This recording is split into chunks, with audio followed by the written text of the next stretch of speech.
Hello everyone, this is Care M. Kaplor. So ayan guys, nandito naman tayo sa video presentation or video training. So yung pag-uusapan natin guys is NDO. So ano ba yung NDO or ano ba yung mga importance, purpose ng NDO? So ito yung pag-uusapan natin para magkaroon ka ng idea paano gawin yung business. So ngayon, what is NDO? So yung meaning ng NDO, ma'am and sir, is tinatawag ito na New Distributor Orientation. So kahit saan ka sa larangan ng industry, sa multi-level marketing or sa network marketing, meron talaga yung tinatawag na new distributor orientation para alam mo kung paano gawin yung business. So, yung purpose nito guys is to aware or to guide yung pagpapagawa or pag-flow sa business mo.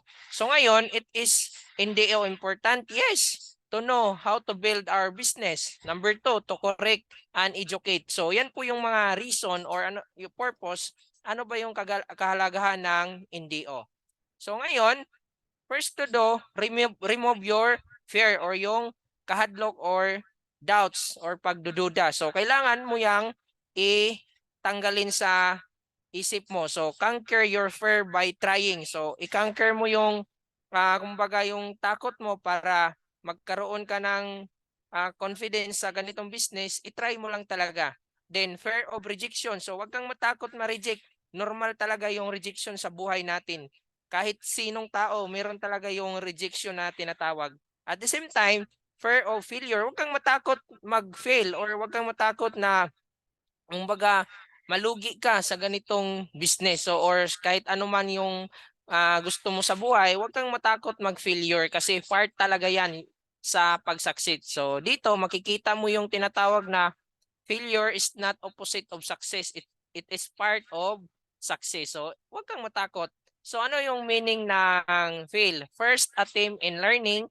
At the same time, yung fear is false expectation appearing real. So yun po talaga ma'am and sir, huwag kang matakot, huwag kang mag-doubt, huwag kang matakot. At the same time, tanggalin mo yung ganyang nasa isip mo na mga fear at saka doubts. So yun lang po. Then next, so number 1, kailangan mong malaman dito yung tinatawag na attitude. So ano ba yung attitude? So makikita nyo dito, sheltered way thinking or feeling about someone or something, typical one that is reflected in a person behavior. So napaka-importante talaga guys sa larangan ng industry dito, lalong-lalo na sa network marketing, yung tinatawag natin na attitude. So 80%, then 20% yung skill. So kailangan sa attitude natin, meron tayong tinatawag na GLLA, Good Learning and Listening Attitude. So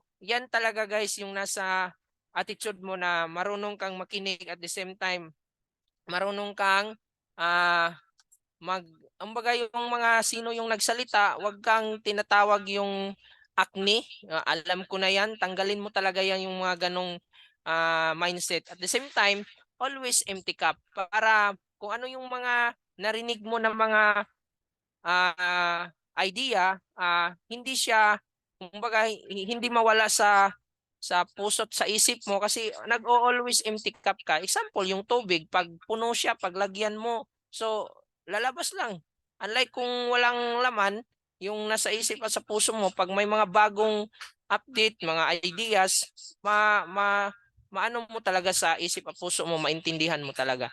At the same time, always be humble.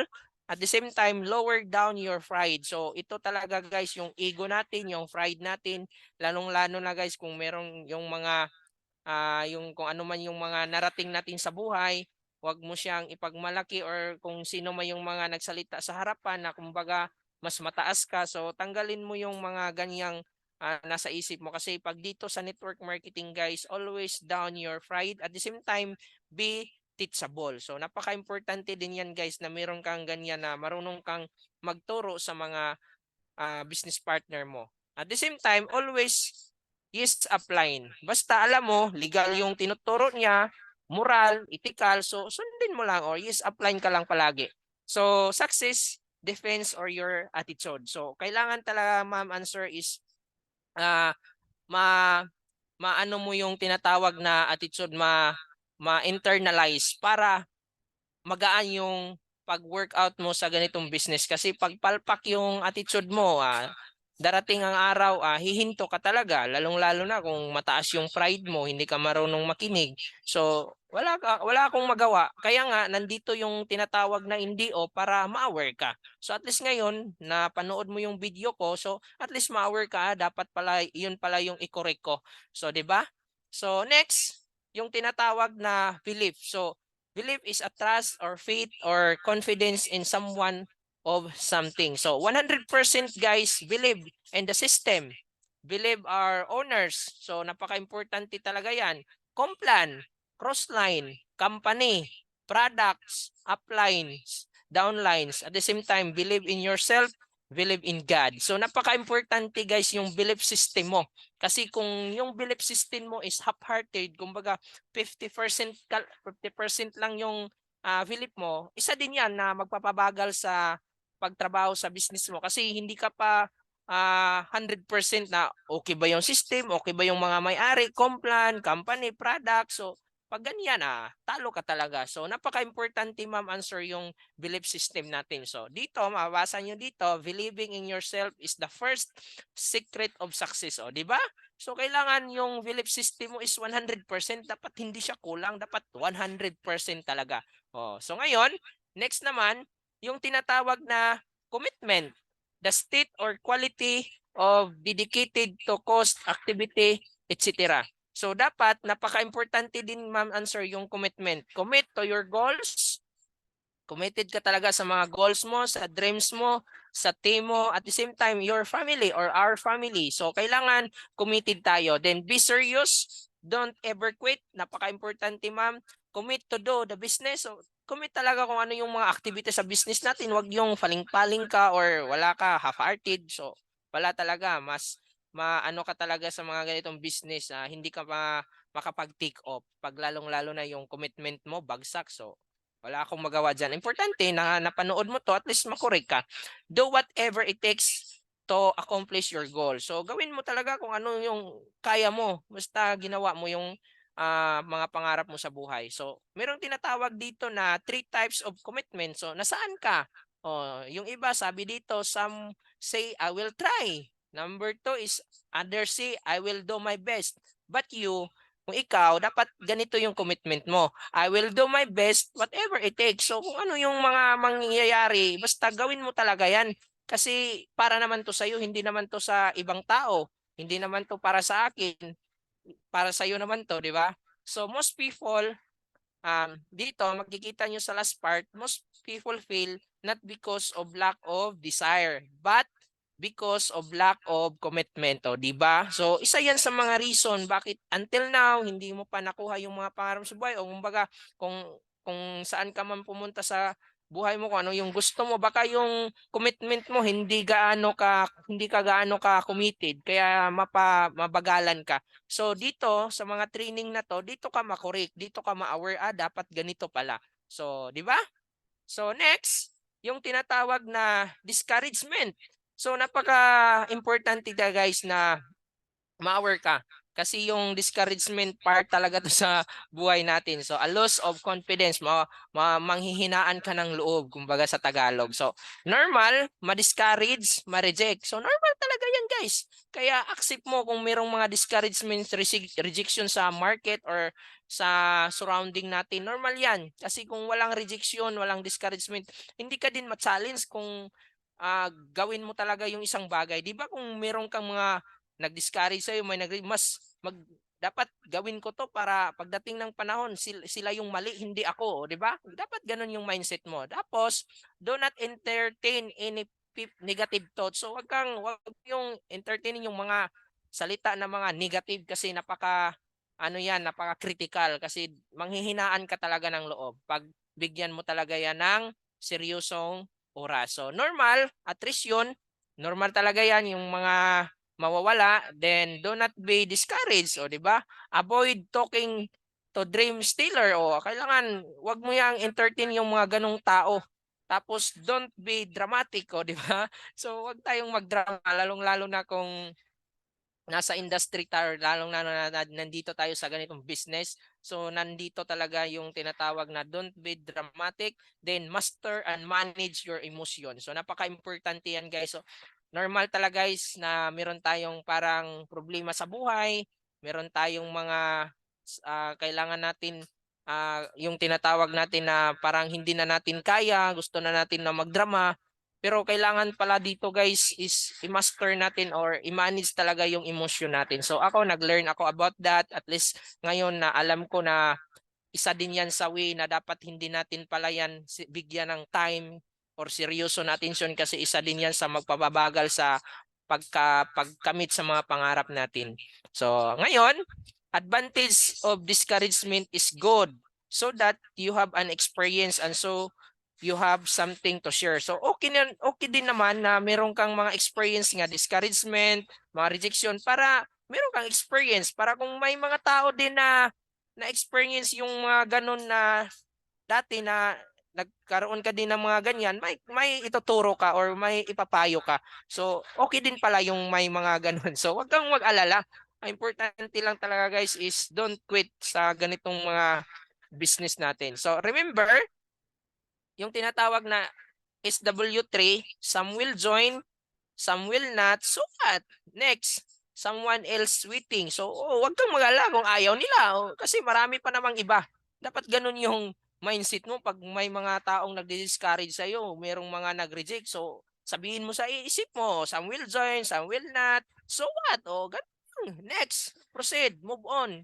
Kasi marami pang mga tao na katulad sa atin na mga malalaki yung mga pangarap sa buhay, di ba? Andyan yung tinatawag na, nandyan yung mga tatanggihan ka. Normal talaga yan. Pagtawanan ka, normal. Ito turn down ka. Especially ng pamilya natin. O, mga kamag-anak natin, mga kaibigan natin. So normal talaga guys. Kung sino pa yung mga nasa mahal sa buhay natin guys, isa din yan sila na magbigay ng mga discouragement, rejection. So at least aware ka ngayon pag na-encounter mo yan, huwag kang mag-alala. Diretso-diretso lang kasi part din yan sa atin na para mag-succeed ta na magtuloy-tuloy ka talaga. So yun po yung tinatawag na discouragement. So next, yung excitement. So dapat excited ka sa mga bagay na gawin mo. So excitement is a feeling or great enthusiasm and eagerness. So ngayon guys, be excited always. So dapat excited ka araw-araw. Pag ano mo pa lang yung galing katulog, pag nasa ano ka na, yung kumbaga nagising ka na, be excited. Tapos be happy always. So napaka-importante yan guys. Dapat be happy. Learn how to smile. So kailangan mo pala yan guys. Ma'am, sir na paano mag-smile. Kasi isa din yan sa mga magbigay ng mga positive energy. So learn how to smile. Tapos you have inspiration. So napaka-importante yan guys. Isa din sa magbigay ng gigil, excitement, yung tinatawag natin na inspiration. So dapat meron kang, sino yung inspiration mo na bakit gawin mo yung isang bagay o bakit gawin mo yung mga pangarap mo sa buhay. Then you must have motivation. So napaka-importante din pala yan na meron tayong tinatawag na motivation para isa din yan sa magbigay na excited ka. You must have love, di ba? Dapat meron din pala yung mga ganon. So, ngayon, be excited with the products, company, dreams, invites, team. So, kailangan be excited talaga, guys. Think excitement, talk excitement, act out of excitement, and you are bound to become excited person, di ba? So at least ngayon guys, alam mo ganito pala yung gawin ko, dapat excited pala ako sa mga gagawin ko. So proceed tayo sa next natin. So focus. Napaka-importante ma'am and sir na meron kang tinatawag na focus. Isa to sa mga reason bakit yung iba matatagalan or yung iba manghihinaan ng loob or kumbaga ayaw nila kasi kulang sila sa focus. So focus is the center or interest or activity. You have a focus 100%, become wealthy or success. Pag meron kang focus 100%, makukuha mo talaga, ma'am and sir, yung mga pangarap sa buhay. Totoo naman, i-try mo nga. Kung wala kang focus, kung makuha mo ba, di ba? Yung mga successful people or sino yung mga kakilala natin na nagiging successful sa buhay nila. So, nag-focus talaga yan sila 100%. At the same time, ma'am, dito naman sa network marketing, lalong-lalo na sa industry natin, wala pang mga network marketer na nagiging successful na maraming company na sinasalihan. So, isa lang talaga. So, napaka-importante guys, mag-decide ka kung saan ka gusto or anong company yung gusto mo. Tapos, focus. Napaka-importante yan. Tapos, you can focus your energy on the following. Building leaders. So, focus. Leadership skills. Dapat meron kang ganyan. Building relationship, money management, and good health. So, yan. Fokusan mo talaga yan guys para magkaroon tayo ng success sa buhay. The main reason kung bakit nag-fail yung isang network marketing, ito yung sinasabi ko sa post ko, is madaling masilaw sa mga bagong dumating na company or yung mga tinatawag na pioneering, madali lang sila lumipat at sa ibang company, hindi sila nakontento. So, hindi sila nakontento sa iisa lang. So, yan yung reason bakit ang isang network marketer mag-fail sila kasi wala silang focus. So, di ba? Alam mo na ngayon. So, focus na. Huwag ka nang magpatumpik-tumpik pa. Kung gusto mo talaga dito sa company natin, focus na. Huwag ka nang magpa-entertain. So, kung may mga company na mag-i-invite sa'yo, sabihin mo lang na, sige lang, salamat. Focus muna ako dito. Kung mawala tong company na sinalihan ko, hanapin kita. Din kung mawala din yung company mo, hanapin mo din. Huwag mo siyang awayin. Kumbaga, give a good relationship. So, yan po yung napaka-importante guys kung may mga mag-iinganyo sa'yo sa ibang company. So, yun lang. Be friendly. Malay mo, mawala yung company nila. Ikaw yung hanapin kaysa inaway mo. Sayang. May experience naman sana yun, no? Di ba? So, kaya be a good friendly guys para malay mo soon, hahanapin ka. So, proceed. Goal setting. Napaka-importante yung goal setting, ma'am and sir, kasi isa din to sa magtulak yung tinatawag kung ano ba yung mga goals mo sa buhay, ano ba yung mga dreams mo sa buhay. So, goal setting is the process of deciding what you want to achieve or what you want someone else to achieve over a particular period. So, meron tayong tinatawag na be smart. So, specific, measurable, attainable, realistic, time-bounded. Dapat ganun yung goal mo. So sa goal, meron tayong tinatawag na 3 kinds of goals. So goals is a dream with a deadline. So number 1, meron kang tinatawag na short-term goal. So ano yung goal mo within 1 month to 6 months? Dapat specific, measurable, attainable, realistic, time-bounded. Huwag kang mag-goal na parang mahirap to i-hit within 6 months. So yung mga simple lang na mga kaya mo. Then mid-term goal. So ito yung tinatawag na 6 months to 1 year. Ano yung mga gusto mong i-hit? Tapos long-term goal. So 1 year beyond. So ikaw na kung ano. Example, pinaka the best guys sa goal setting yung gumawa ka ng dream board. Same sa akin, ito yung dream board ko. Gusto ko talaga may ganito, di ba? May ganitong sasakyan, kulay pink, di ba? So dapat ilagay mo diyan. Gusto ko mag-travel around the world kasama yung mga mahal ko sa buhay or yung mga business partner ko charity. Gusto ko talaga yung ganun para mas marami pa akong matutulungan. Then financial freedom. So ikaw guys, savings, ano yung mga gusto mong marating sa buhay kasi yung dream board, ma'am, sir, isa to sa magtulak sa iyo araw-araw. Bakit gawin mo yung ganitong business? Kasi kung wala kang dream board or wala kang mga pangarap sa buhay, guys, yung isip mo, kumbaga, latagaw, kumbaga sa Bisaya pa, gubot. Mahihirapan ka talaga mag-succeed sa ganitong business. Kaya, sa mga ganitong training, umatin ka para ano ba talaga yung gawin ko, di ba? Dito, kasama yung goal setting. So, ngayon, nakita mo to, so i-apply mo. Gawa ka ng dream board mo. Ilagay mo sa Manila, yung illustration board, ilagay yung mga picture kung ano yung mga gusto mo na makamit sa buhay. Para pagising mo, ilagay mo sa kwarto mo, sa CR mo, or sa cellphone mo, or saan-saan mo ilagay para anytime gusto mong tumingin sa mga pangarap mo sa buhay, mabuhayan ka ba? Magiging excited ka na naman, di ba? So kung ikaw, wala ka pang dream board, baka isa din yan, bakit until now, hindi mo pa nagawa yung mga the best mo or yung ano ba yung kakayanan mo. So, try mo nga, gawa ka. Baka isa din yan sa makakatulong sa'yo. So, next. Oh, tapos na pala guys. So, yun lang talaga yung training natin. So, ngayon, pag-uusapan naman natin yung next video training. So, before that, salamat sa mga taong nanood sa video na to kasi isa din to sa mga magtulak sa iyo paano gawin yung business. Kaya yung NDO, New Distributor Orientation, napaka-importante talaga yan, ma'am and sir. So sa lahat ng mga business partner or kung sino man yung mga sumali sa ganitong business, dapat i-educate mo talaga about NDO. So yun lang. That's all. Thank you and to God be all the glory. Bye-bye guys.